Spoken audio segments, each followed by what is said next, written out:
Welcome to Trial by Wine. We take a closer look at crimes that highlight how fascinating humans can be. Schmitty, Swanny and Clarkey visit crimes and run them through their jury of three, debating both sides of the case to agree an appropriate, if totally fictitious, sentence. Please be advised, Trial by Wine may include explicit or disturbing content and will include drunken rambling. Listener discretion is advised. All right, how are we? Not too bad. Very well, thank you. Very well. Yes. Some of us are probably better than others. Yeah, because the boys are still OS. How's it going? So good, so good. We got off the cruise this morning. We've transferred into our little Airbnb in Rome. It's on the 5th floor, got a beautiful balcony overlooking the city near Campo dei Fiori, one of our favourite places. You know, the world is good. And it's very, very warm, God. 38 degrees. Yeah, it's a scorching 38. Yeah. What, are you on a via? We're Via on a del Corso piazza. or something? Piazza. On a piazza. Ooh. Oh, even better. Piazza Carioli, just literally 100 metres from Campo dei Fiori, which is very nice. Is it, like quite often in August, Italy is on holidays. They've all gone to the seaside. So is it sort of mainly tourists and some restaurants are open, some are not? It's a bit like, or it used to be like that. I reckon it's probably changed. Rome's probably a little less like that. When we were in Milan was definitely like that. There was so much that was shut. I've done that in 'cause Florence before and been there and gone, oh, God, there's nothing open. But, I do remember that. But, yeah, you're probably right. How about you lot? What's going on over there? Oh, it's all happening in Perth, I'm telling you. It's all happening. Is it? I'm on Via del. I don't know. No, it's just business as usual over here, darlings. Yeah. What about you, Schmitty? Yeah, business as usual. BAU. Yeah. It's a bit hard to try and match Rome, isn't it? Yeah. I replaced the bath. That's about it. Oh, that's something. Yeah. Yes, I saw that with the clawfoot. The bridal bath. No, it's just the bridal bath. It's just a freestander. It's not clawfoot. It goes to the ground. But the main job was taking out the old frame, and then I had to retile and put new walls in because there were no walls behind the old, and change the plumbing and move some electricals around. So there was a few things to do. Where did you put it in, Schmitty? In the bathroom, so not in the ensuite. So just off that hallway around the one that I would have used. Yeah, I thought so. Yeah. We had a bath, but it was a little short and it was not very wide and it wasn't very tall. So we sorted that out. And if anyone's wondering, it is 11:15 in Italy right now. The bells are ringing. The bells are chiming. Yeah, get used to it. I think they rang about 15 minutes ago as well. They'll go every 15 minutes, I'd say. So is that right? It's a very authentic experience. That's what we're trying to give our listeners, a very authentic experience. All right. So I'm Schmitty. I'm Swanny. And I'm Clarkey. And together we are Trial by Vino. See. And what are we drinking? Well, fraudulently, we're on the Bira, not the Vino. Fair enough. Because we booked this Airbnb and it's on the 5th floor, really lovely, but it doesn't have an elevator. So we have to take our luggage up 5 floors of, tiny little Roman steps. Mm-hmm. And they had 2 cold beers in the fridge, so we thought we'll have them. Lucky. You might have to get like a soft, lightweight goon bag to get upstairs so that you've got an Italian goon bag. Of course, that's the plan, yes. A goon Lambrusco. Could you imagine their face if you tried to order one? I don't know what you call Come it. si dice goon bag a italiana? And Sonny's laughing because that's how I get around Italy. I just say, come si dice whatever in English, italiana. That's my French one where I go, c'est possible, which means, is it possible? And I just add everything after that because I think it's polite. Is it possible to have this? Is it possible to do that? Is it possible to go there? Because I just don't know how else to ask things. So c'est possible, and then off I go. But, yeah, so we each have our little signature Little go-tos. Yeah. And what are you drinking, Swanny? Oh, very exciting. At the moment, I'm on water and it's still, so it really is bottom shelf. Well, as long as you're remaining hydrated, that's all right. Yep. So I am drinking, I am already that much through this bottle of rose. It's a nice colour, isn't it? It is a nice colour. It is? Yes, absolutely. But why I'm not worried about being that far through this bottle of rose is because it is made by a Marlborough vineyard called Ara, and Their Sauvignon Blanc is sensational, like one of the best I've ever had. They're in... You're talking about New Zealand here? New Zealand, yeah, the Marlborough. Yep. But I'm drinking their 0 alcohol rosé for today so that I can stay neat and tidy. And when I first took a sip of it, we've talked before about how no alcohol wines can be sweet. And I think that's probably just to make up for the fact that there's no alcohol in them. I don't think I've ever had non-alcoholic wine because for someone like me, there probably wouldn't be much point. Yeah, because true. Everyone will think I'm the person who's the prime candidate, but it's kind of the opposite. If I'm drinking, clear of it. Yeah, I doesn't. Well, I'm just going to say, of all the non-alcoholic wines that I've had, this is probably one of the nicest. It is a little bit. It's a little sweet. It's got a nice tart finish, a little grapey, but not grape juice. So I can say, if anyone's interested, try the Ara Zero Rosé. And that's what I'm drinking. Who's got a story for us? I do. I have a story for us.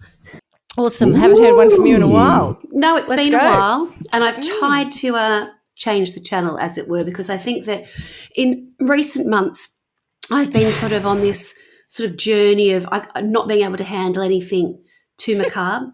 But I thought, you know what? Enough. So dive right in. Get right in there.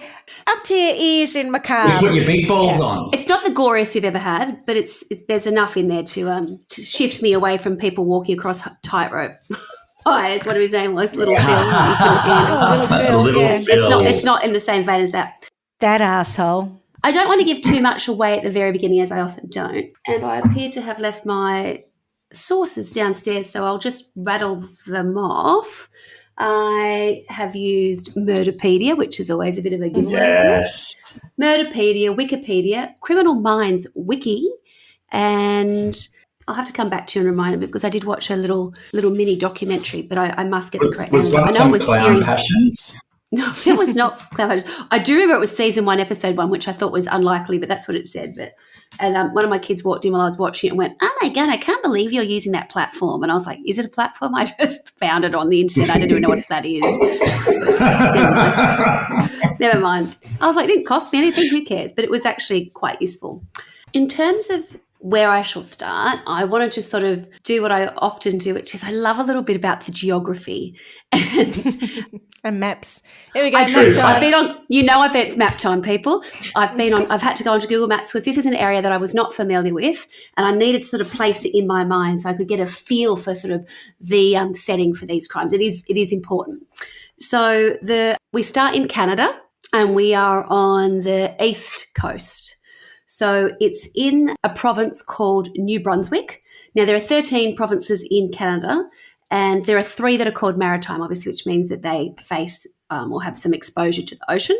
But this is the only province that is both English and French as official languages. So it's not Quebec, which is, couldn't say it said officially that it was French, but it is, for all intent and purpose, French. Everyone knows where sort of New York is. So if you're not quite sure where you are, go straight up north from New York and you'll sort of hit Montreal and Quebec. It's off further to the right and New Brunswick sits between Quebec and Nova Scotia, which we all seem to have a bit of a feeling for. Nova Scotia is just up and above, and if you're on, I don't know, the Titanic or whatever else, you're heading out past there to get across the Atlantic. So we're on that side, okay?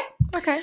So geographically, it's as so many places in Canada are, spectacular, and where we have our story based is an area called the Miramichi, which sounds quite unusual, but they refer to the area as the Miramichi, and there is a Miramichi River, but the area that they were referring to when this crime or crimes were committed was at the time known as the Miramichi. Since then, there has been one of the areas within the story has become Miramichi as a city.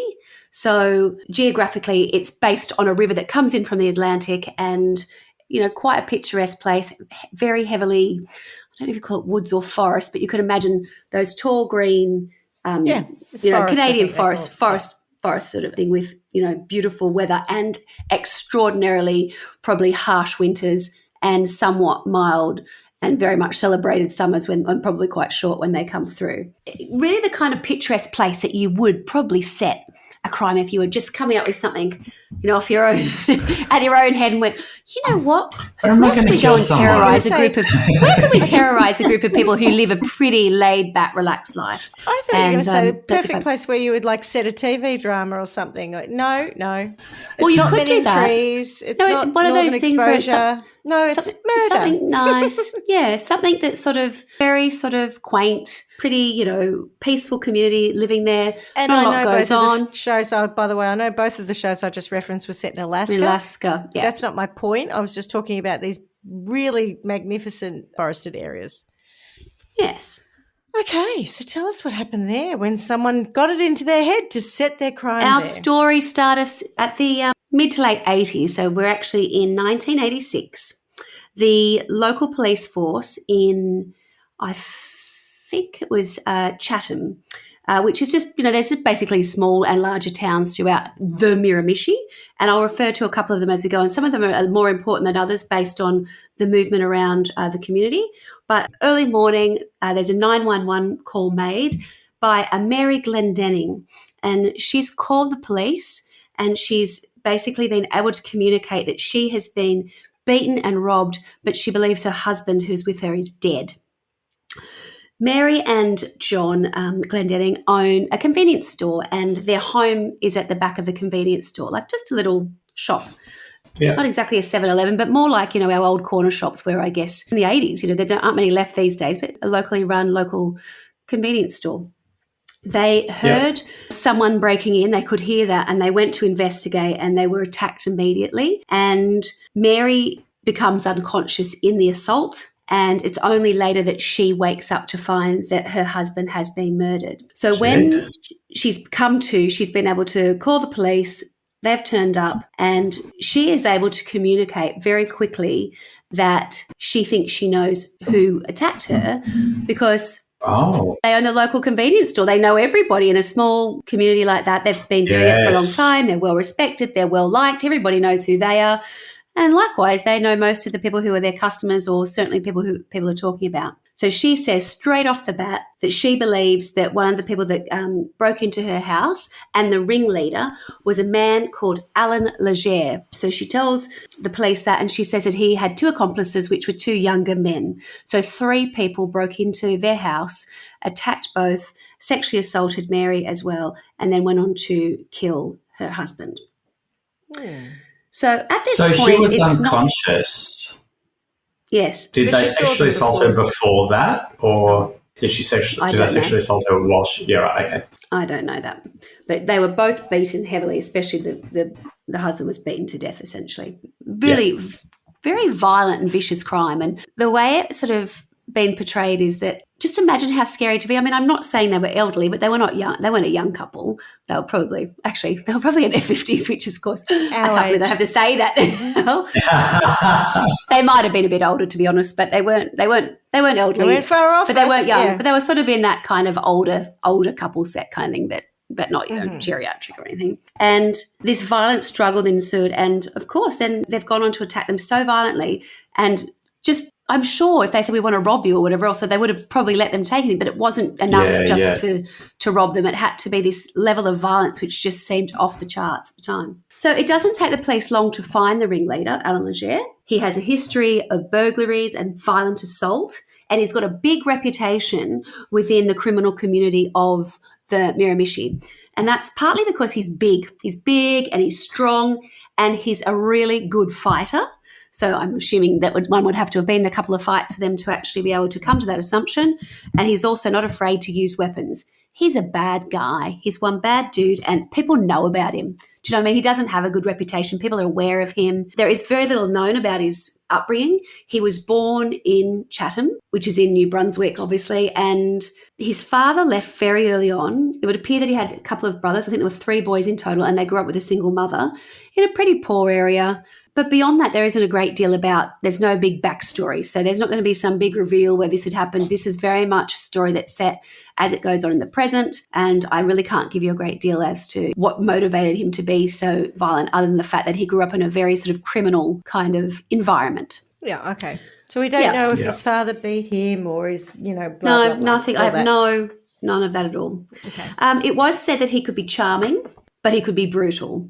He could be articulate, but he could also be very blunt. So depending on who he was speaking to at any given time, he was this guy who had different facets to his personality, where he wasn't like gruff and awful all the time. Sometimes he actually was very charming and I wouldn't quite say endearing, but, people were sort of engaged by what he had to say, but it was always known that he had a very violent streak. So everybody was kind of aware that you might get any of these different sides to him on any different day. But you don't want to piss the him violent off, bit whatever. was, everybody knew that.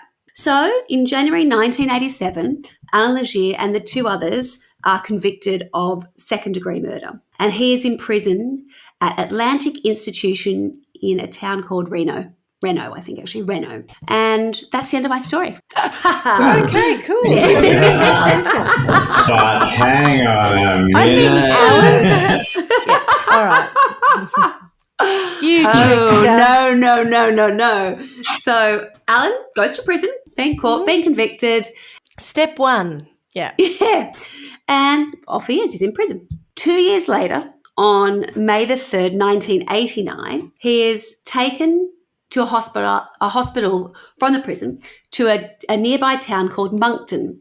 And he's taken to a hospital there because he has an ear infection that is severe enough or warrants him having to go and see a specialist. So 2 guards take him. He's shackled with leg irons, he's handcuffed, and he also has body chains. So they're not leaving anything to chance. He's a violent customer, he's a violent customer. I know what you mean. Yeah, I'm okay with that word. Yeah. So he's being escorted and they know what they're up against. They're under no misapprehension that he is going to be some guy that you'd sit comfortably in the back of. Yeah, they know that they need to be on high alert. When they walk into the hospital, they're standing at the reception and they're checking in. He just asked the guard if he could just go to the washroom. He just needs to go to the toilet. So they agree. Off he goes to the toilet. However, whilst he's in the toilet, he is unable to take a makeshift key that he has made so that he's unable to undo the restraints. I don't know how good you'd have to be at that, but if you'd made a makeshift key to undo those, I mean, you'd have to be able to work pretty quickly, and it'd have to be like you'd have to have had practice or something. It just seems too good to be true. So was he able If I made a makeshift key, it wouldn't work. Because he kept saying he was unable to do it. Oh, did I? Yeah. What did I say? He kept saying twice. You said unable, and that's why I'm like, okay, where's the story? Oh, So sorry. he's made I nearly said, a makeshift key.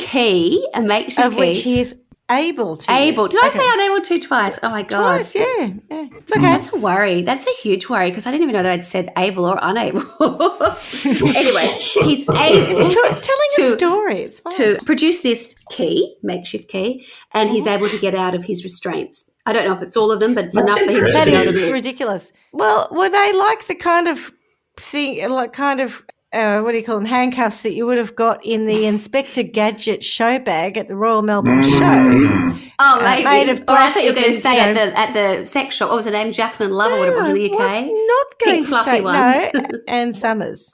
And No, Summers, that was it. I wasn't going to make a reference to sexual known it. toys. No, I meant more like kids' set. Yeah. That you could make a makeshift thing, because otherwise, do they all have the same mechanisms? Like, I don't know. It seems like a bit of a stretch for me, but that's what happened. And is that weird?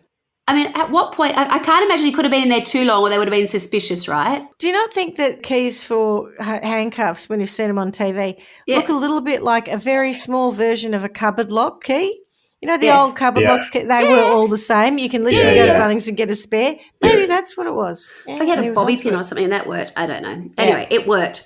So he was able to burst out of the washroom and push the guard immediately and then run. He's so dramatic. So he's run out into the car park, got outside, sprinted out there, and in the car park he's accosted a local Moncton resident, a woman called Peggy Olive, who is just getting into her car. So he grabs her, gets her in the driver's seat, pushes her across from the driver's seat to the side, and he then threatens her with a shiv. But the shiv is made out of a TV antenna. Oh, and perfect. on different, I only saw this, funny you should say that. I've only read in On my the TV? notes.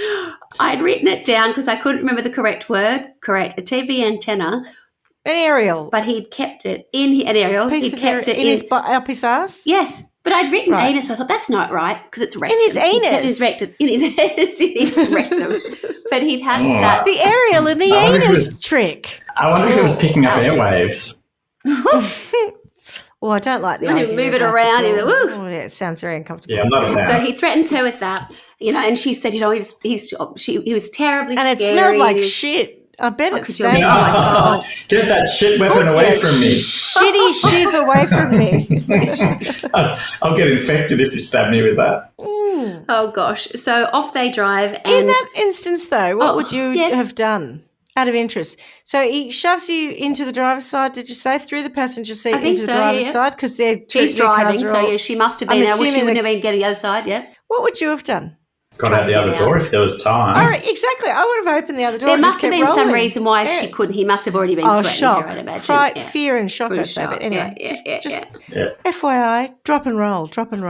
Okay. Yeah, anyway, so she said that he was actually threatening, but also a bit sort of somewhat calm with it. She said he wasn't Yeah. terribly panicked. He was very clear that, he would hurt her if she didn't do the right thing, but he wasn't overly, Aggressive. emotional about it. Yeah, no, correct.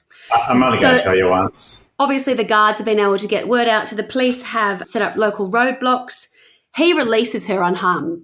She gets out the side of the road and he leaves her and off he drives. And she's fine. So Peggy Olive's still kicking, I think, and you can have a bit of a chat with her. She's a very lucky woman. Now, the police know how dangerous Allan Legere is, having already attacked and murdered the Glendennings, or the husband. Mr. Glendenning, yeah. Mr. Glendenning, Mrs. Glendenning, obviously, they thought she was dead when they left, but she was unconscious. I think that was what was lucky for her, was the fact they actually thought that she wasn't going to, she'd already died when she was unconscious. That was just freaky, wasn't it, really? So, unfortunately, at this point, I learnt a new word today. The police dragnet fails. And I was like, I didn't know that was what a dragnet was. I know that was a movie called that, but I had to look it up just to check that that's what it meant. And of course, that's what it meant. That's where they close a whole region right. and try and Of stop course, them a dragnet. escaping It's like taken from fishing or whatever, when they yeah, close. yeah. I'd never And they actually really put- thought about it. roadblocks and all that sort of stuff up. Yeah. Yeah. So at this So point, they're on the the dragnet lam. fails.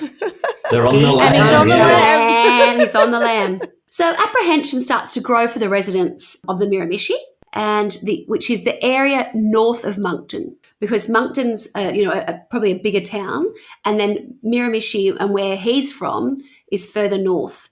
And they start to get a little bit concerned because, well, he's from that area, and of course that was where he had committed the crime, and also there's a lot of sort of area that he could hide out there. So they start to get a little bit concerned up in the Miramichi that as the home of Allan Legere, that's where he could be headed. And so they start to ask questions like, is he coming back? Is he coming here? Is he coming for retribution? Because in having gone through the initial court case, a lot of people would have said a lot of things, right? And everybody had an opinion of him before Yeah. this even happened. He was a well-known but not well-liked character. So he had a lot of enemies.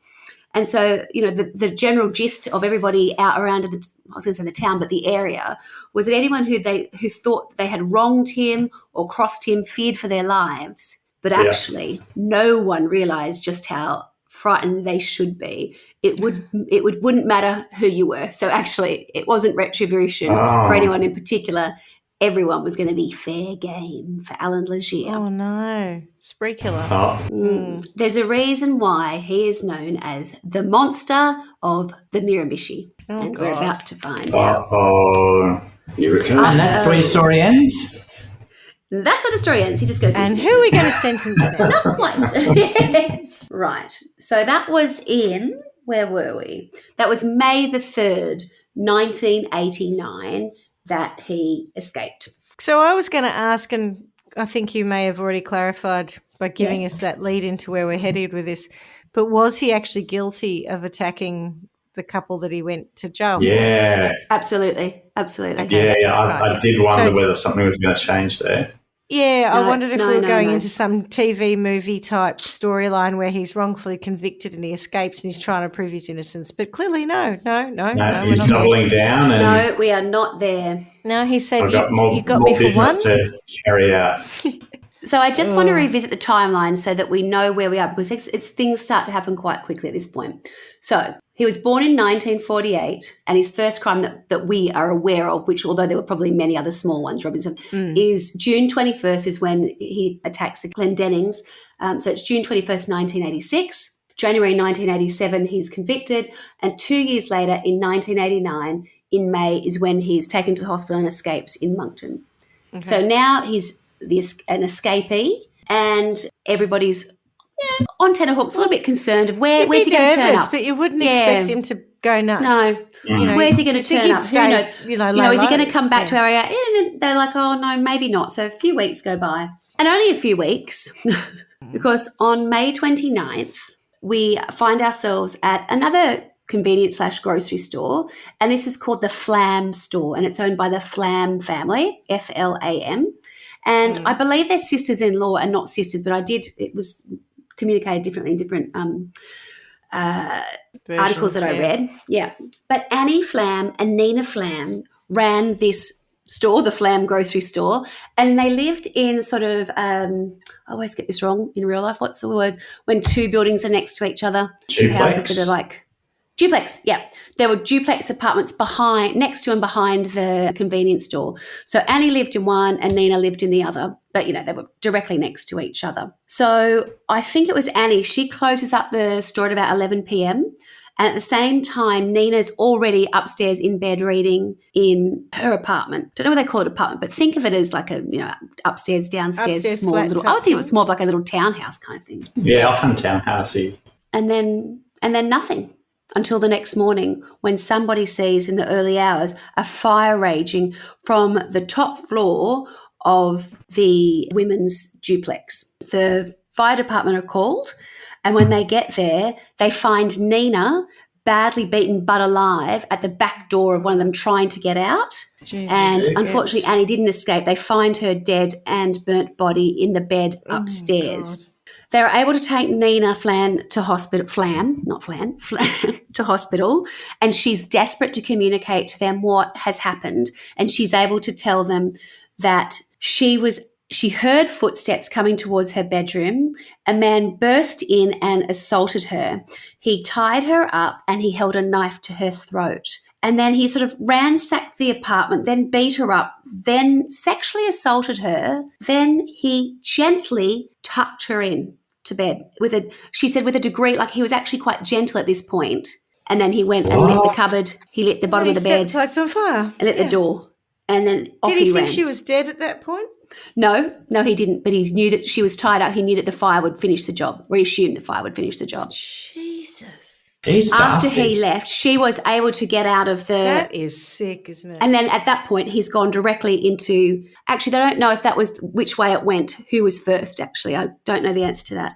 But they do know that essentially exactly the same thing had happened to Annie. He had, beaten her, sexually assaulted her, and then she was unable to get away when he basically lit her place on fire. So maybe hers was... Maybe she was first. unconscious. Yeah, I don't know. But there was evidence left at the scene. So whilst they didn't know that it was him, there was a couple of different people that were suspects. A lot of the people in the local community were already convinced that it had to be Allan Legere. They were like, this is definitely his work. This is something he's done.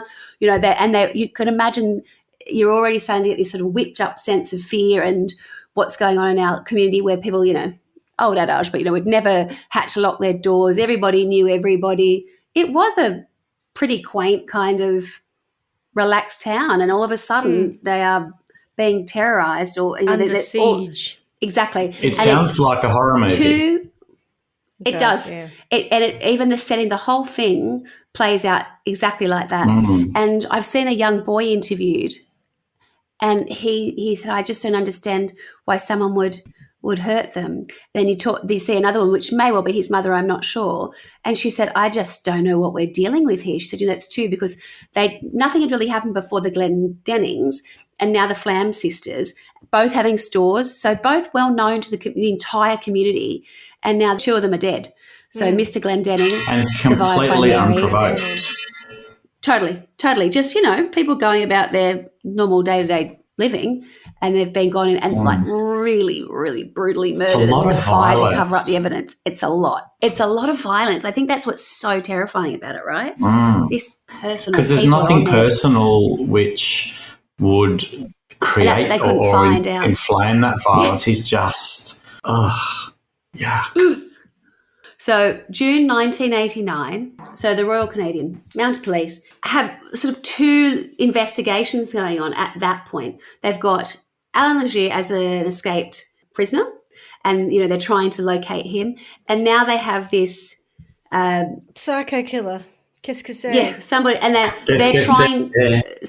in some ways they're trying to draw a comparison. Other ways they don't want to automatically go to that conclusion. So they're doing because there's investigating no home. motive or anything for him to No. just escape and start randomly killing people. Yeah. Yes. So they're trying to work out if the person behind the deadly attack on the Glendarings is the one and the same person as what's happened to the Flam sisters. What the people of the Miramichi realise is that no one is safe. And whilst there's no concrete proof that it's Allan Legere, you could imagine that the local community starts to really Ramp up. Like how they feel about Jaws that. music. Absolutely. Get my shotgun out. Yep. Interestingly, it's, you know, given that it was 1989, there is a new development which may be able to help them solve this crime. And that new DNA? development is DNA. Yes, DNA testing. Dinner. Good old dinner. What is kind of, it's not funny, but it's kind of... Because surely he's been leaving it around. Correct. So at the scene of the attack That's on a the Flam sisters, interesting they had phrase. semen and hair. Semen and hair. All right, there you go. His, obviously. Yep. I've just been leaving it around. Yep. Been leaving my fluids everywhere. So whilst this new science is starting to come into effect, they are building, and it's not yet built, a new lab in Ottawa, which is obviously the capital of Canada. So they're not quite there yet. Do you know what I mean? They're trying to use DNA testing, but it really is at was that pretty exact early. moment. Yeah, it's that exact moment. Will it work? Like when I was Possibly. learning chemistry and I would mix things together and they'd say, if you did this and you do this, it'll bubble. No, it'll turn green. And so I do this and this and it bubbles up and it goes everywhere. I'm like, how did I do that? And I imagine that's what's happening in the DNA lab. Sometimes they get it right. Sometimes it's completely wrong. I think it was, you know, just at the forefront of that sort of moment in the science coming to fruition. Do we know about secretors and non-secretors at this point? No, Oh. that doesn't come into Okay. this at this point. I don't Okay. know. No. I'd forgotten Bring them. that back to it. So would I. So whilst they do have other suspects and they are collecting samples from the other suspects that they've had. Carla, do you know if they collected samples the same way back then as they do now? That I don't know. Do they have to get a sample of the same source of DNA or could they still scrape the cheek? I don't know. When they took I'm samples, hoping not. I think, well, because they probably used semen for blood type as well. So I'd say that they took the sample and kept it, you know, like on ice or something. I was just thinking what an awful job it would be to be the semen collector of potential Swab. suspects. Put a swab, put it on a film. That's what forensic people do. Yeah. Well, you've got to get it. I know what you though. mean. Sorry, did you mean, were they collecting, were they taking Were they DNA milking the dog kind profiles? of thing? No, even now they don't make people orgasm in order to get their DNA profiles. They get a swab on their bloody in But their that's what I'm mouth. saying. So that's what they do now. What I'm saying is, you know, if back then, Yes, whilst it was all I'm pretty kind sure of new. they've never asked people just to knock one out. Yeah. Well, no, I was worried about that someone might actually have to go and knock one out for them, knock one of No, theirs I out, don't- you know, I don't give them a think helping that's how it hand, so to works. speak. Oh, Madam Palm and her 5 children. I had read somewhere. Just desperately trying to bring humour to the story, you know. Yeah. No, I don't think that there was a DNA milker on the. Imagine if that was police your force. job. The Royal Canadian Mounted Police did not have Royal Canadian Mounted Police milkmaid as part of the job. An octopus, a whole lot of hands. There's 8 suspects and you can do them all at once. Oh, Edward Wanker hands. Okay. Okay, sorry, Swanny, we digress. That's okay. So as the summer of 1989 progresses, there are no new leads and thankfully there are no more murders. So things start to settle down a little bit and people start to arrive at the assumption that perhaps if it is Allan Legere, he's left the area or He's gone again. Yeah. He's moved on. And they're starting to feel a little bit more comfortable, Cue Jaws music. They've put their shotguns away. Which is on October the 13th, 1989, in Newcastle, which is another town in the Miramichi, and if I understand correctly, a little bit more remote, sort of further away from God, even better.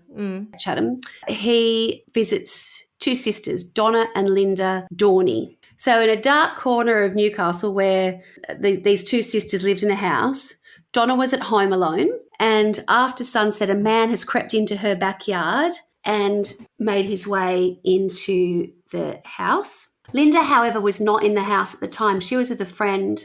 She'd gone out for a cup of coffee and she came back a little bit later. She walked home. She waves goodbye to her friend at the end of the street. And then as she's walking into the property, he attacks her straight on, hitting her in the face and taking her down. Jesus. And again, no one knows that this has happened until the next morning when there's a fire at Donna and Linda Dorney's house. So the firefighters arrive to what they think is a fire. And, of course, they go upstairs and there are two bodies of the sisters upstairs. One of the people who had collected evidence was interviewed and I saw him and he said that he'd seen, not that sort of evidence really, he had seen the 5 digits of 2 hands. Oh, no. Sorry, the 10 on the digits window? on down a door. And he said you can tell where they start to sway with the blood like going down. So he's closed them in there and they must have still been. That's horror movie at that point. central. It is a horror movie, isn't it? Really is. There were also stockings that had knots in them. And this same gentleman said it looked like the place had been ransacked. He said it looked like it was a mad person, someone who was really upset and just out of control, not necessarily someone who was looking to rob things. He said it was just carnage. He said it was so crazy. He said both of them had been badly beaten and, again, both of them had been sexually assaulted and they were able yet again to take semen and hair samples, of course, which is very important. With that octopus. Yes. But, of course, we have nobody's seen this. There's no one around. And so the RCMP... Sorry. So this goes back to, I mean, Paul was being a bit silly before, but at this time, did the police actually have a DNA profile for him? Or was this before it was sort of a... It comes as the investigation's going on. So I think what they end up is with 2 that they can put 2 of the 2 they can say it's the same person doing it. Yeah. But so just got to find him. Do you know what I mean? Of course, yeah. Because I can't remember what year it came in, but they now, anyone who commits a crime gets their DNA on file. Yeah. And I don't know now that you say that, maybe they already had it on It's file pretty because early. they'd done it before. Yeah. But he didn't. They probably did. Oh no, he did sexually assault the first lady, didn't he? No, I don't know that he did. did. Yeah, he did sexually assault her. Yes, he did. He did. Mary, yep. But they may or may not have collected. Well, they might not have of him because at the time it's like, what's the point? And so then as DNA then progresses, So the Royal Canadian Mounted Police start a 200-door knock. You know, they go to 200 different houses and everyone is really freaking out. Now. And people start buying, if they didn't already have them, people start buying guns. It is, people are, right, I need to be ready for this. Is there a serial killer on the loose is kind of where everyone's head's at. Is it Allan Legere? And then, of course, the police start to think, you know, well, where is he then? Is he being harboured? Is someone looking after him? So they have to bring in special forces from Ottawa and they bring in like these armed kind of what I would call sort of more serious-looking police who are really, you know, they're there to not like those clowns they had earlier. Yeah, not like, you know, the guys who like the little local guys. And at the same time, they then start roaming areas of both sides of the river, of the Miramichi. They've got people going up and down, looking in wooded areas, looking for a camp, trying to find out if he's living there, because that's what the assumption is. And they also start having aerial surveillance as well. So there are helicopters going over the river, any of the sort of, you know, heavily dense wooded areas. It'd be pretty hard if he's out there in the middle of nowhere. Yeah. Unsurprisingly, October 31st, Halloween is cancelled for the Miramichi. It's already there. Or yeah. is it? Absolutely. They're already living it, right? Mm-hmm. It's got to the point where no one's really living alone unless they have to. If you are God. somebody, families are just bunkering in together. People at floodlights apparently were sold out because people were just lighting their entire, yards, compounds, whatever it was, leaving the lights on. He was their very own sort of boogeyman. I'd be saying don't live with your sister. So in early November, DNA tests confirm what the community already knew. The Flam sisters, or sister-in-laws, and the Dorney sisters can be crimes that can be related to Allan Legere. Yeah. But before they have time to share this information publicly, he strikes again. He has created essentially a hunting ground in the Miramichi. It is just horrendous. So on November 16, we're now sort of looking at how the community is coping. And one of the areas that people have found some support and solace in is the local churches. So the churches are trying to give people somewhere to go, somewhere safe, somewhere that they can just have a little bit of a moment. So with everybody absolutely terrified, I think the churches were trying to offer somewhere of sanctuary for the local community, and people were really, trust me, I could imagine subscriptions were up, let's put it that way, because, people were trying to find some, I guess, not quite solidarity, I don't know what the word is, but, some kind of common ground with their community. They wanted to feel reassurance. They had some horrendous crimes committed, so I guess they were, praying for those people as well. But one of the figures was Father James Smith, and he was a real father figure in Chattanam. And, he was the kind of father that was, people loved him. They reckon that he probably visited the sick every day of his life. So on November 16th, he had just a service for the local community. Although I have to say, at 7 p.m, I wouldn't be going outside in the dark at all. But at 7 o'clock, people start to arrive for his evening service. But by 7:15, there's no Father James Smith. So two parishioners go over to the rectory, and they look in through the door of his kitchen, where apparently it looked like a torture chamber. There was Father Smith, dead, who had been beaten to death and was next to a safe. And they wondered if he'd been threatened, and they would, Allan Legere was trying to get him the safe, but he didn't. He had been so brutally beaten that his ribs had become separate from, I guess, his spine, like they were no longer attached, which would suggest that he'd been jumped on with real force. Crushed, And as a lot of the people in the community said, and these were some older men that I was watching who were being interviewed, who were part of the investigation, whether it be the police force or, forensics or whatever else. They all described this as the darkest day, because they said the scale of violence against Father Smith was like nothing they'd ever seen. It was just unbelievable. It had the brutality of it. And because there had been no fire, they could truly see it for what it was. Whereas I think with the other ones where the fire was there, it was a case of kind of putting the pieces of the puzzle together and what was left. And, the people who were putting those things together could do that. But this was just what you could see looked like a torture chamber. And this man had been brutally murdered. So they thought maybe he'd left in a hurry because there was no fire. Being a priest, that would make it more terrifying, wouldn't it? It really, for the community, like they kind of right? view the church as a safe space, and that's and that's what safe. they thought. They were trying to do that. He was the Father Smith was trying to give them some kind of respite from the horror of being at home. Once night falls, especially, I'm sure it'd be horrendous.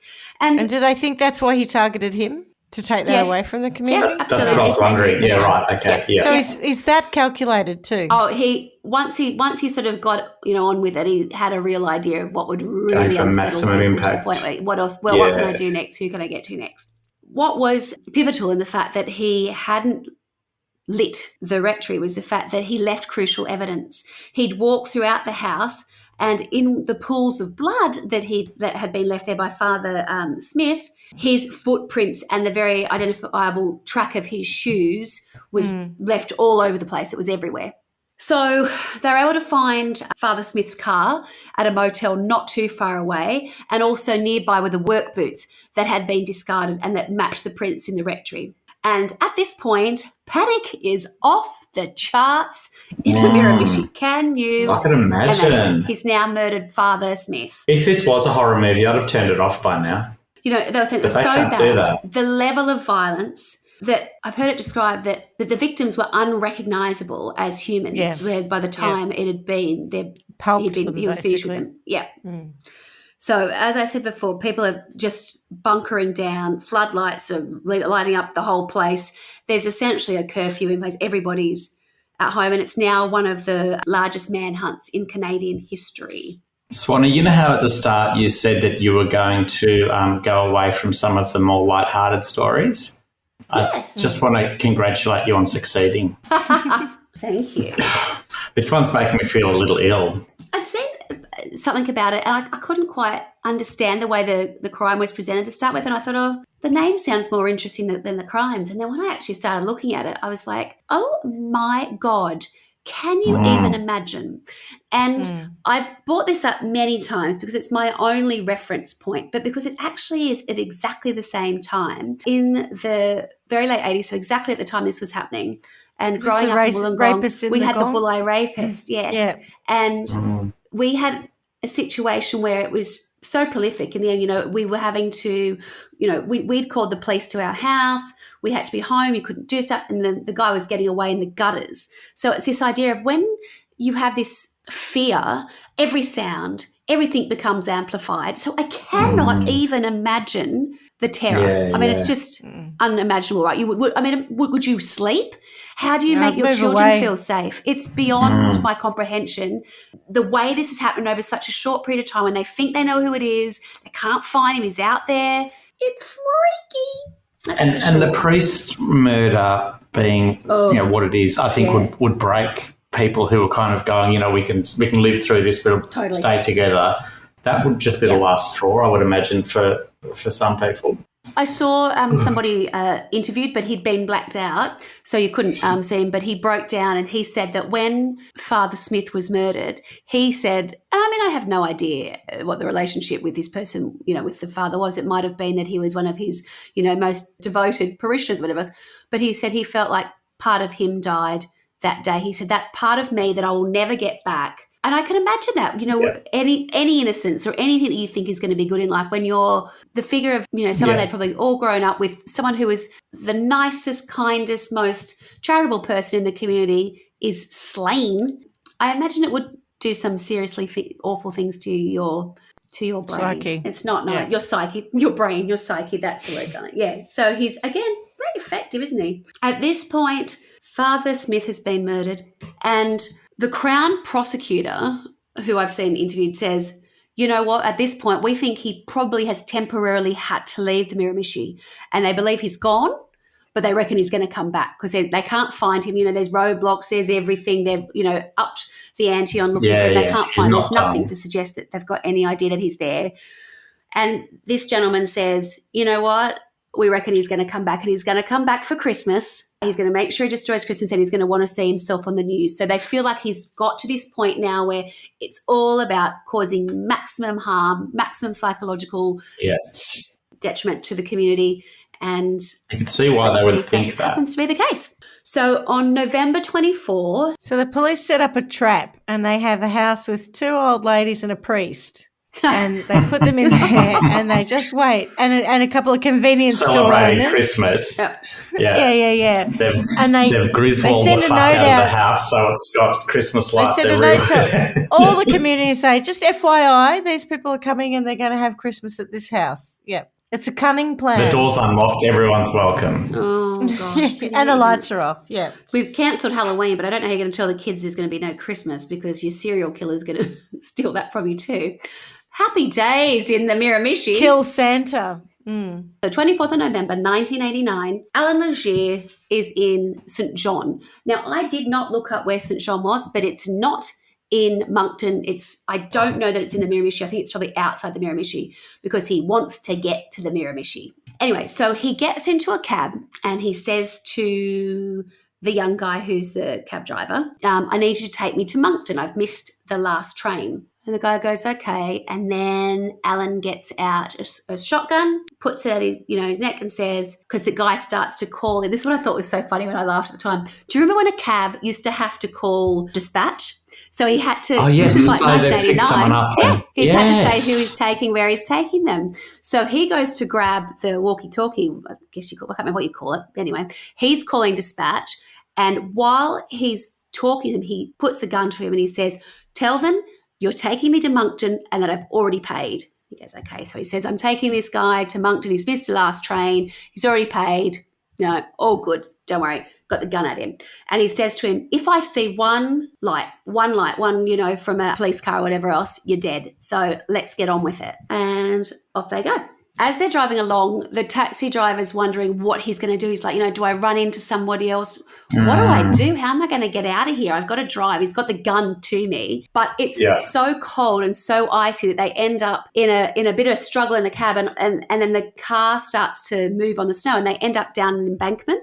And they're like in snow, like it's snowing or has snowed. And so they're both able to get out of the taxi. He's still obviously got the gun and can kill him at any point. So they go up to the side of the road and Legere flags down another car.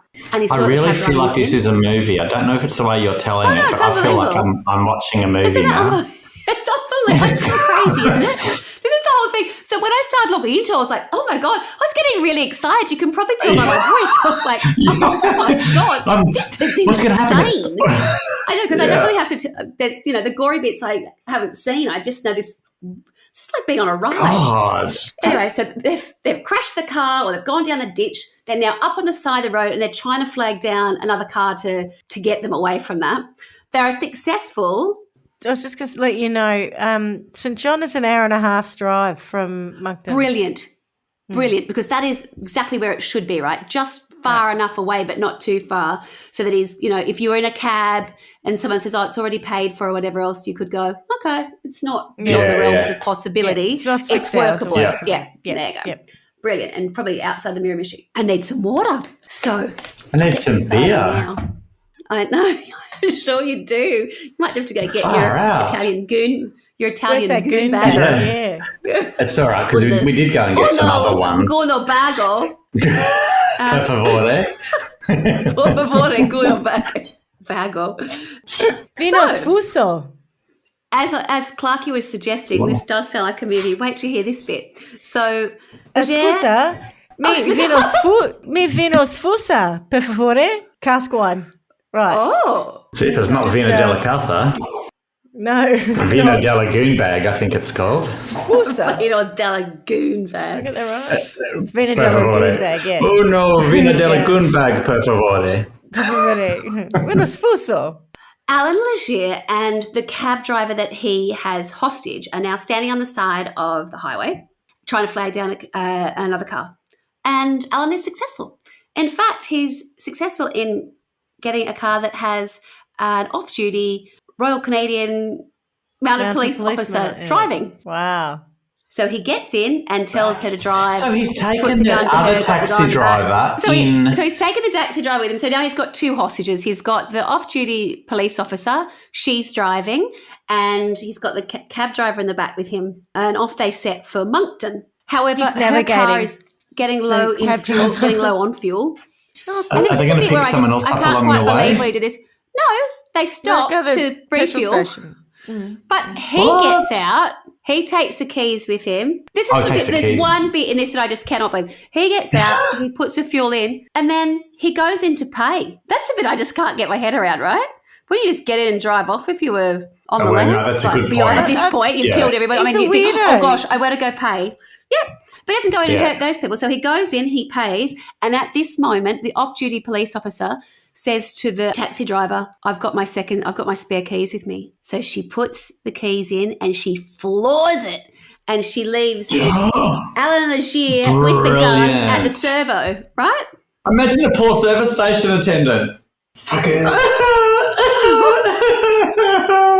But Allan Legere has somewhere to be. So Allan Legere hijacks a truck driver. So third hostage of the evening, he didn't want to disappear. He could have at that point, right? At that point, they've gone off into the distance in a car and he could have gone hidden. He could have gone round the back and gone into the dark and been on the run again. But he doesn't want to at this point. He's got a plan. He's a man with a plan. I suspect because he did. They identified who he was and he went to jail that he's just hates them all and wants to go and No, destroy. it's the whole thing. Don't know. Oh, there's no. But I did okay. see someone interviewed and he said that he believes that all of the crimes that he committed were totally premeditated. There was nothing sort of like, I might just happen upon these two women and rape So them. he knew and them murder or knew of them or something? Well, he would have known of them, but they didn't necessarily have, there was no sort of beef between them or anything like that. But in terms of the shock that they'd have to the community, how accessible they were, who they were, their profile, how they were respected by the community, he seems to think that that played a role in it. Oh, that's right. Although I don't know so much with the other sisters who were in a bit more of a remote thing. Maybe it's just the idea of them being totally vulnerable. I don't know. Anyway, so meanwhile, back to Allan. Allan Legere has hijacked a truck driver.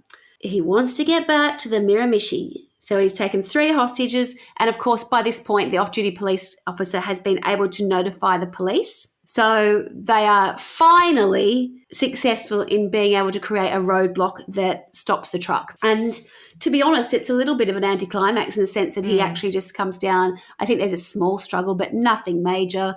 They take the weapon off him and all of a sudden he's in custody. It's kind of a little bit of an anticlimax, don't you think, at that point? You would have thought there'd be some incredible So the stand. Christmas Day thing never eventuated. Or something. Yeah. Not at all. So it not reminds a me bad of, it could have been one of those things, is it Die Hard? And I don't know it very well, but it could have become a Christmas movie. Do you know what I mean? If he had have just got to the Christmas Day scene and people go, that is a Christmas movie, and people go, it's absolutely not a Christmas movie. It could have been The Monster of Miramichi. Yeah, it just happened around Christmas. Isn't it a Christmas movie? Anyway, it's not even going to be a contender. Well, it's definitely not now, isn't it? So it was said that he was unrecognisable. Someone who'd been following one of the... He was not like his victims, but in a different sense. But not in a different way. So one of the journalists that had been following the story and they were desperate to get to print the next day, he said, the one thing we need and the one thing we didn't have was a photograph of Allan Legere.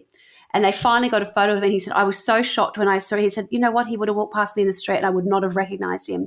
Because Allan Legere, for the most part, and most images you'll see, he's got a wild mop of curly hair and a beard with these incredibly piercing blue eyes. But by the time he was arrested, he had lost 40 pounds because he'd been living in the woods and he had short hair and no beard. Of course, they went out to the complete opposite of what happened to that bloke on Lost. You know that show where they're on the island for The fat ever guy. and that bloke, never lost weight. Never lost weight. I know, Didn't he? it's incredible. And that's why we know this story isn't a movie, because he actually did lose lost weight. the weight. Yeah. They were able to find a camp in which he had based himself. And I guess maybe not that surprising, it was up in the trees. He was... yeah, right. But he'd lived up there for a number of months. I mean, I'm sure he moved around, and at this point he had gone away from the Miramichi. But whilst, I probably think from May through till November, that's where he was, living in these camps up in the trees. Okay, so now we need to move on to sort of the trial. And I don't need to go into it a great deal, to be honest, but there were a couple of interesting things.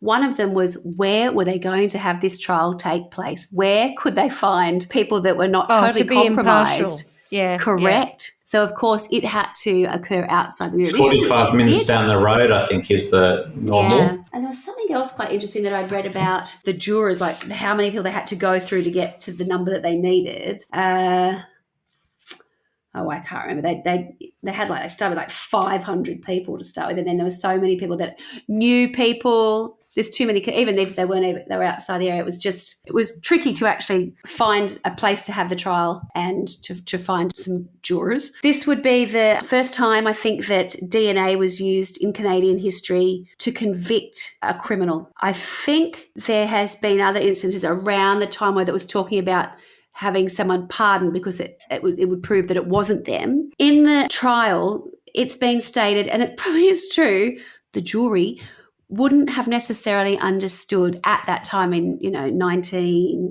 probably going to 1991 now, what the DNA findings truly meant. I mean, people would struggle a bit now, but I mean, in those days, it must have seemed beyond anybody's realms of comprehension. Especially if he was a non-secretor. Absolutely. So the trial itself started on the 28th of August in 1991. And on the 3rd of November, Allan Legere was convicted of 4 times murder in the first degree. He was sentenced to life in prison with no parole for 25 years. But So I don't 25 years for the 4. Yes, yeah, that's the way the Canadian system works. They Yeah. that's the top you can get. More lenient. Yeah, I did miss one little bit actually, which was back in 1990. They addressed him escaping. Having captured him, the first trial was he received 9 years for escaping custody, kidnapping, and common assault for attacking Peggy Olive in the car park. The lady in the road outside the hospital. Yeah. Yep. He already had his initial sentence of life in prison, but it had much lower parole. Then he got the 9 years for escaping custody, and now he's also got 4 murder in the first degree and no parole for 25 years. So where are we at now? Well, as I understand it, you have a community of people who are never, ever the same. So many of them would suffer from what probably didn't really have a name at the time, but, post-traumatic stress. The monster of Miramichi is kind of the identity of the area changed and what people thought of it and what it was known for. It was a real watershed moment in the history of the area. And in people being interviewed and saying, where is he now? What's he up to? He was only allowed out of his cell for 1 hour a day when he was in high security for many, many years. And, they were saying, what is he doing? And everyone's convinced he's plotting his escape. What I find kind of galling about the whole thing is really from the first time that he was imprisoned, he has constantly tried to get parole. And even this very last, in 2020, August of 2020, he again applied for day parole. And every time he, comes anywhere near that, the whole community's up in arms, and it was denied. So he's still alive and he remains imprisoned. He's been moved out of the special handling unit, which is for the most high risk prisoners in Canada. He was moved out there in 2015 and he's now in the Edmonton institution. He's been there since 2015 and to present. Is he 3 years out of getting out, or is the 9 years and all the others consecutive? I don't think he gets out. Ever? He gets life. His first opportunity for parole's at 25, but he's serving life, 4 terms of it, and it sounds like they're not going to parole him. Oh, did he get 4 terms of it? Sorry, I missed that. I thought. Well, I'm not sure, but I think basically what they're saying is you can't get out. You're in. Okay. Which is pretty good. No, that's He's good. very much for Canadian to the society. That's what I was asking about earlier. Is it 25 years? Yep. He is a crazy man with a destination for his craziness to play out. Yeah. So that, my friends, is the story of the monster of the Miramichi, Allan Legere. Well, excellent return to the gore. I appreciate that. Yeah, God.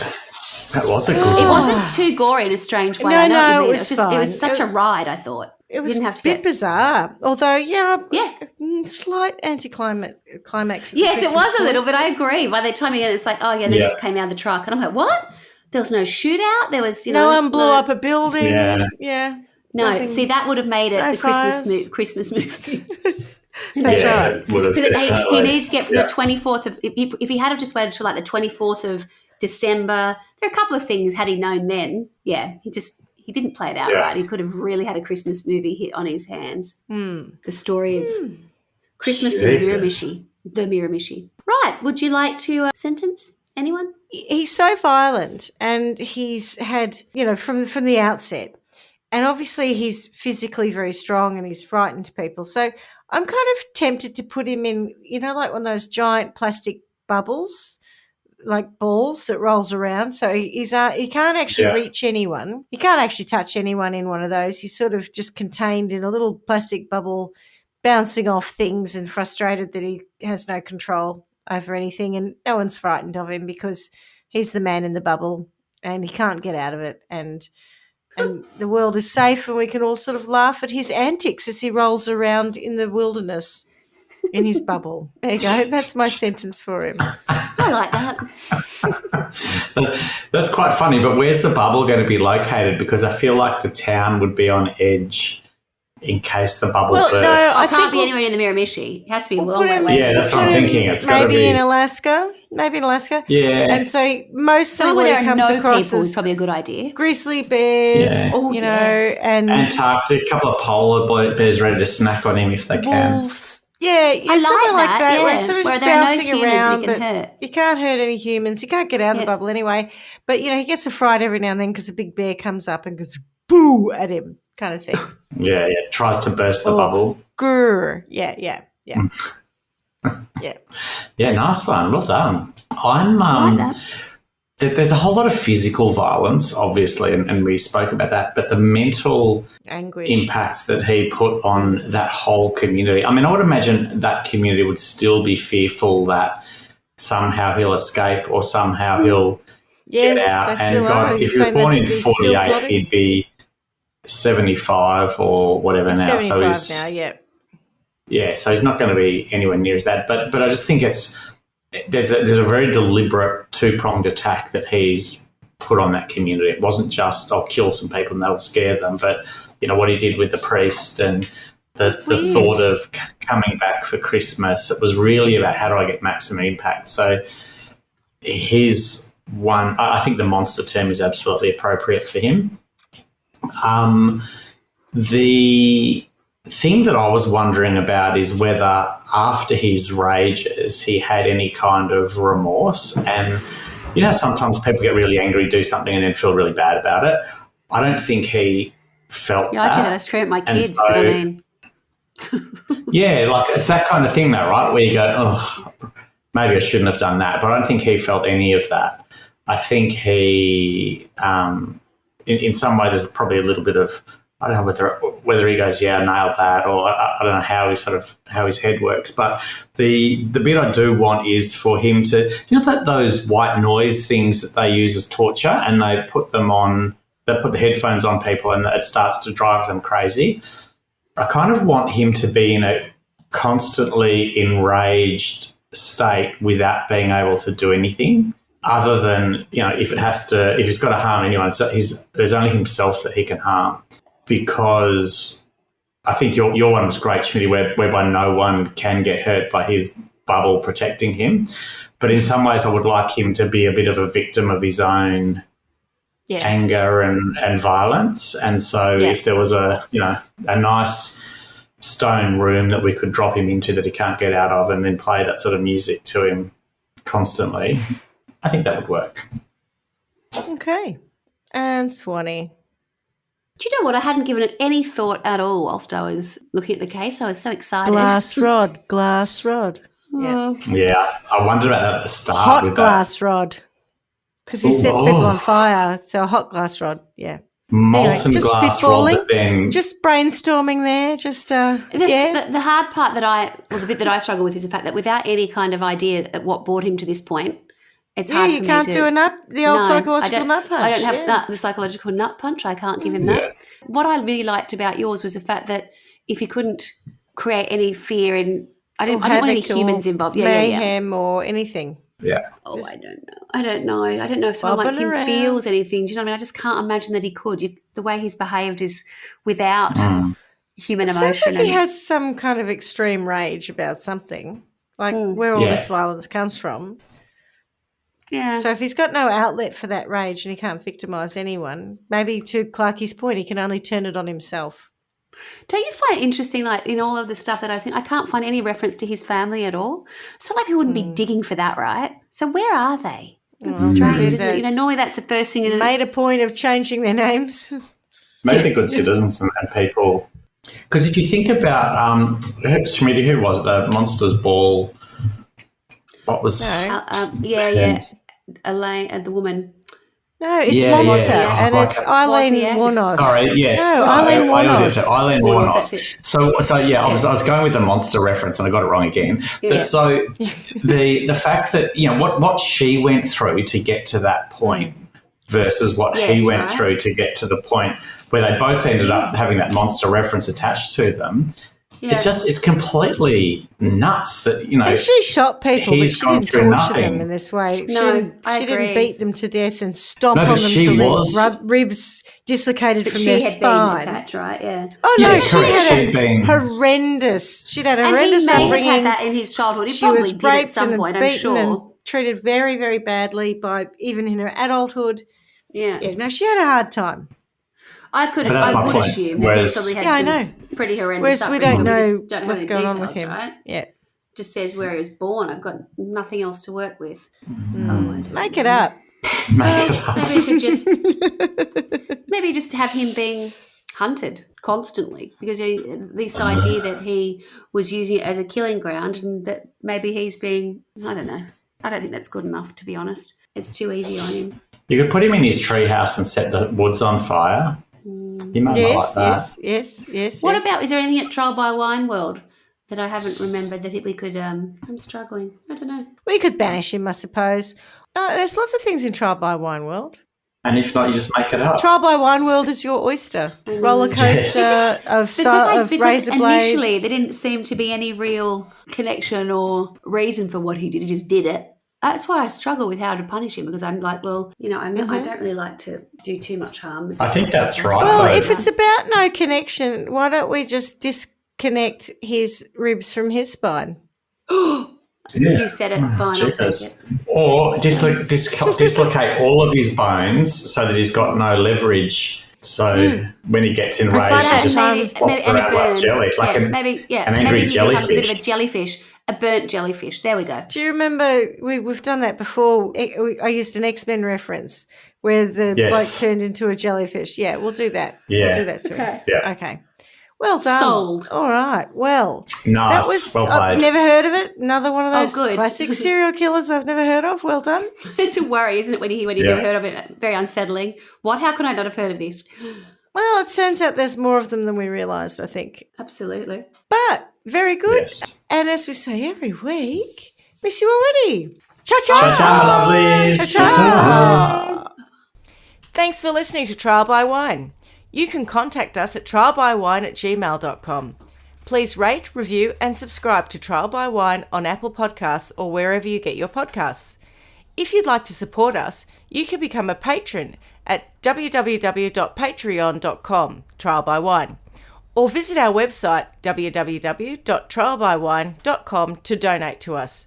Your support will help us cover many more cases and apply wacky sentences. We really appreciate you listening and hope you tell everyone about us. Our cover art is by John Christo and music is by Beauchamp from pixabay.com.